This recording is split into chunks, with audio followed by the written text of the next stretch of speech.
हाय, कैसे हैं आप? इस वीडियो में मैं आपके साथ कुछ ऐसी सिंपल टिप्स शेयर करने वाली हूँ जिससे अगर आप अपनी डेली रूटीन में शामिल करेंगे तो you can easily reduce your belly fat with in 7 days.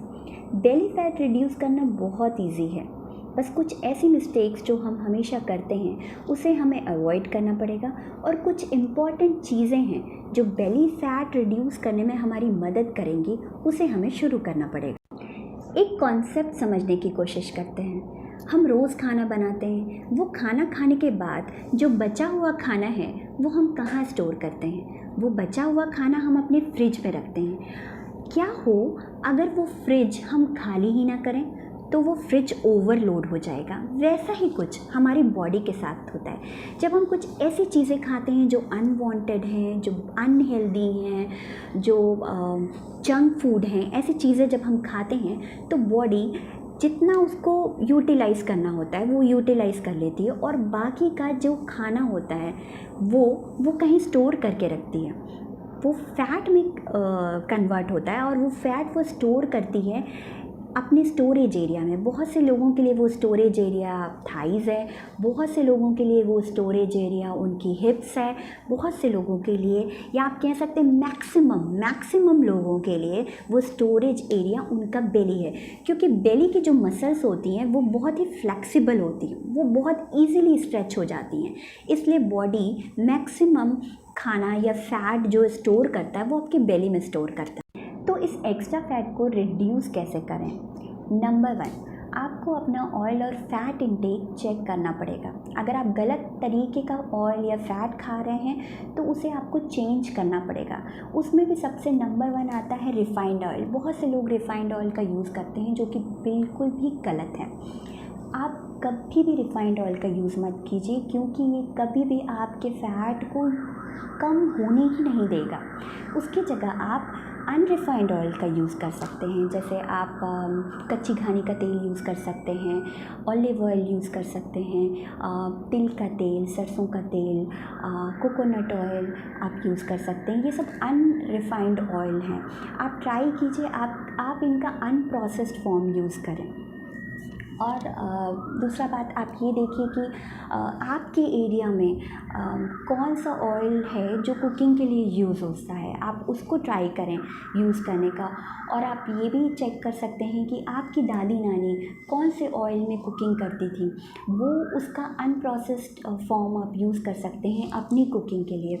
दूसरी चीज़ ये है कि आप देखिए जो ऑयल में आप कुकिंग करते हैं, जितनी मात्रा आप ऑयल की डालते हैं कुकिंग के लिए, क्या उससे कम में काम चल सकता है? अगर हाँ तो प्लीज़ वो ऑयल को कम कर दीजिए। ये आपको बहुत मदद करेगा आपके फैट को रिड्यूस करने में। Number 2, add protein to your diet.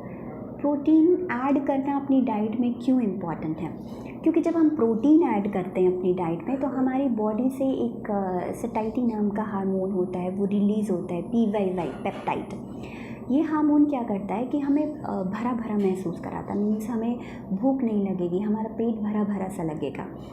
तो ये जब ये हार्मोन रिलीज़ होता है तो ऐसा हमें फीलिंग आती है। तो जाहिर सी बात है कि जब हमारा पेट भरा होगा तो हम ज़्यादा खाना नहीं खाएंगे, हम एक्स्ट्रा नहीं खाएंगे, हम अनवांटेड फूड नहीं खाएंगे। बट वही जब हम कम प्रोटीन खाते हैं तो क्या होता है कि हमें क्रेविंग की फीलिंग आती है, हम जो अनवांटेड चीज़ें हैं वो खाने लगते हैं, हमें कुछ भी खाने की इच्छा हो जाती है। तो अब आप ये सोच रहे होंगे ये प्रोटीन मिलेगा कहाँ से?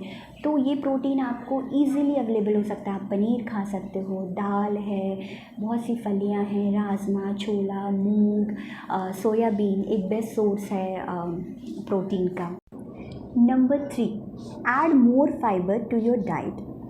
जो हमारी बॉडी में कचरा है वो कचरा साफ़ कैसे होगा? वो कचरा साफ़ करने का काम करता है फाइबर। एक्चुअली ये हमारी बॉडी में डाइजेस्ट होता ही नहीं है, बट ये 2 बहुत इम्पॉर्टेंट काम करता है। जो हमारी बॉडी में गट फ्लोरा है उसके अंदर जो गुड बैक्टीरिया हैं, अच्छे बैक्टीरिया हैं, उनका ये खाना है। तो इससे क्या होगा, आपका गट हेल्थ इम्प्रूव होगा, आपका डाइजेशन इम्प्रूव होगा। दूसरा काम, जो हमारी बॉडी में अनवांटेड फैट है जिसे हम वाइसरल फैट करते हैं, जो हमारी बॉडी के लिए अच्छा नहीं है, उसको ये रिड्यूस करता है। तो फाइबर आपको मिलेगा कहाँ से? आपको फाइबर सैलड में मिल सकता है, जैसे टमाटर, खीरा, गाजर, बीट, कच्ची सब्जियों में आपको फाइबर मिलेगा। अगर आप कच्ची सब्जियां नहीं खा सकते हैं तो आप उसको हल्का सा सौटे करके भी खा सकते हैं। तो फाइबर बहुत इम्पॉर्टेंट है हमारी बॉडी के लिए। Number 4, add cardio to your daily routine. आप कार्डियो ऐड कर सकते हैं आपकी डेली रूटीन में। आपको मैक्सिमम फ़ायदा जो मिलेगा वो आपको कार्डियो एक्टिविटीज़ से मिलेगा। कार्डियो एक्टिविटीज़ होती क्या हैं?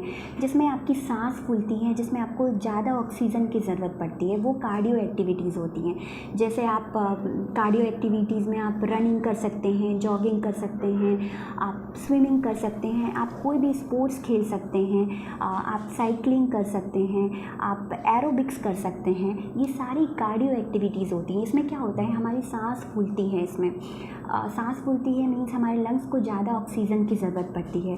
तो इससे 2 काम तो आपके फ़ायदे के होंगे कि आपको आपका हार्ट का जो हेल्थ है वो इम्प्रूव होगा, आपका लंग्स का जो हेल्थ है वो इम्प्रूव होगा, और दूसरा आपको वेट रिड्यूस करने में, आपको बेली फैट रिड्यूस करने में मैक्सिमम फ़ायदा आपको कार्डियो एक्टिविटीज़ से मिलेगा। तो प्लीज़ अपना डे ऐसा प्लान करें कि एटलीस्ट आप 30 to 40 मिनट्स एक कार्डियो एक्टिविटीज़ ज़रूर करिए। इससे आपको मैक्सिमम फ़ायदा मिलेगा और within 7 days you can see the result in your body. Number 5, refined carbs को छोड़कर अनरिफाइंड कार्ब्स खाइए। देखिए, कार्बोहाइड्रेट बुरे नहीं हैं हमारी बॉडी के लिए, बट जब आप रिफाइंड कार्ब्स खाते हैं, जैसे सुबह आपने चाय के साथ टोस्ट ले लिया, दोपहर में आपने रोटी सब्ज़ी खा ली, रात में आपने वाइट राइस ले लिया, तो रोटी या वाइट राइस बुरे नहीं हैं। पर जब हम उनको ज़्यादा खाने लगते हैं मुकाबले सब्ज़ी, सैलड और दालों की अपेक्षा, तो ये क्या होता है, ये रिफाइंड कार्ब्स हमारी बॉडी में जाते हैं, वो ग्लूकोज बनाते हैं। जब वो ग्लूकोज पूरा यूटिलाइज नहीं होता बॉडी में, तो वो फैट में कन्वर्ट होता है या ट्राइग्लिसराइड में कन्वर्ट होता है, जो हमारी बॉडी को नुकसान पहुंचाता है। तो रिफाइंड कार्ब्स को छोड़कर अनरिफाइंड कार्ब्स खाइए। अब अनरिफाइंड कार्ब्स आपको कहाँ से मिलेंगे? जैसे फ्रूट्स है, वेजिटेबल्स है, फलियां हैं, दाल है आपकी, लेंटिल्स हैं। छठी चीज़ जो मोस्ट इम्पॉर्टेंट चीज़ है वो है आपकी रात की नींद। आपकी रात की नींद बहुत इम्पॉर्टेंट है, वो बहुत अच्छे से होनी चाहिए। तो क्वालिटी स्लीप पे फोकस करिए। और क्या होता है, जब आप दिन में एक्सरसाइज कर रहे हैं पर आप रात में सोते नहीं हैं, तो हमारी बॉडी से ऐसे हार्मोन रिलीज़ होते हैं जो क्या करते हैं, नेक्स्ट दिन आपको और भी ज़्यादा भूख लगती है, आपको भूख लगती रहेगी। तो जो आपने एक्सरसाइज की और लेकिन आप रात में सोए नहीं, वो सब बराबर हो जाएगा, तो इससे आपका नुकसान ही होगा।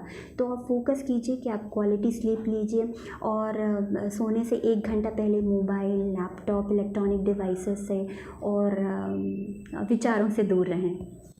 7th और मोस्ट इम्पॉर्टेंट जो चीज़ है जो आपको बेली फैट कम करने में मदद करेगी, वो है आपका स्ट्रेस। स्ट्रेस से दूर रहें, ट्राई करें कि आप रिलैक्स करें, आपको स्ट्रेस ज़्यादा ना हो, क्योंकि अगर आपको स्ट्रेस होगा तो आपका बेली फैट जल्दी रिड्यूस नहीं होगा। तो ट्राई करें कि आप मेडिटेशन करें, कुछ स्ट्रेस रिलीज़ करने वाली एक्टिविटी करें, जिससे आपका स्ट्रेस रिलीज़ हो और जल्दी से आपका बेली फैट कम हो जाए। अगर आपको मेरा कंटेंट, मेरी वीडियो अच्छी लगे तो प्लीज़ इसको लाइक, सब्सक्राइब और शेयर करना ना भूलें। और प्लीज़ आप अपने कमेंट सेक्शन में डालें ताकि मुझे पता चले कि मेरी वीडियो कैसी है। Thank you for watching.